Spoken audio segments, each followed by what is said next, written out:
Hey guys, thank you for stopping by GenesisWarranty.com and the Adjustable Bed Doc.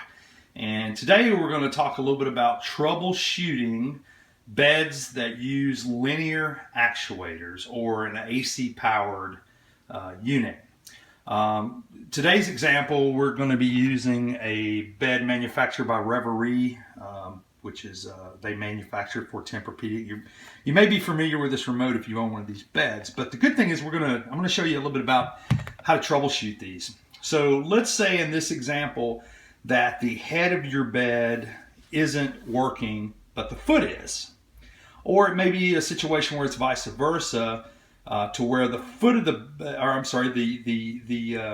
head of the bed is working, but the foot isn't working. So we need to determine what part is actually failed.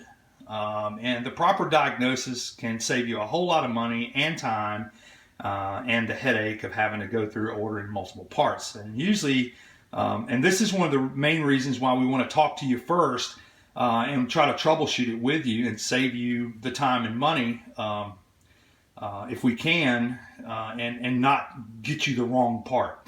So, and again, let's say, for example, that the head of your bed isn't working. Now, this is something, this is what they call a linear actuator. It's very common on the modern day adjustable beds. You can simply look under yours, and this is what a linear actuator drive motor is going to look like. And usually around about center of the bed, you're going to have what they call a junction box or a control box. Okay. Now, how you diagnose this is, let's say the head isn't working, but the foot is working. Well, let's take a look at the actual ports. They're actually labeled here. There's one that's foot actuator and head actuator.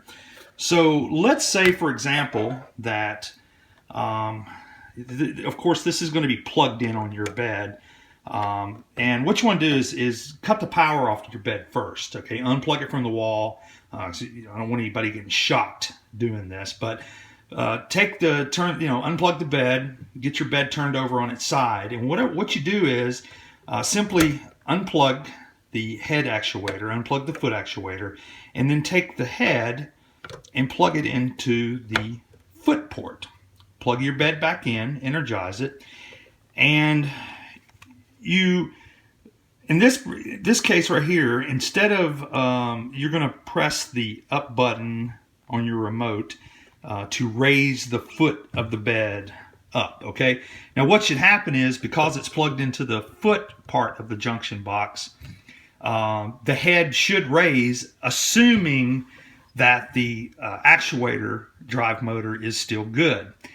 If for some reason, after you've switched the plugs around on the ports of the junction box, your head still doesn't work, then chances are great that the linear actuator drive motor has failed and the junction box is still good. To further verify, you would simply take your foot motor, which you know is working, and put it into the head port of the junction box, and then see if it works. So ideally, you want to be able to test out both linear actuator drives to make sure they're both working. If for some reason you plugged one into a port that you know is working good, and you tested your motors on that one port and one of your motors isn't working, well, you just discovered which motor is bad, and you would simply that would be the part that needs to be replaced.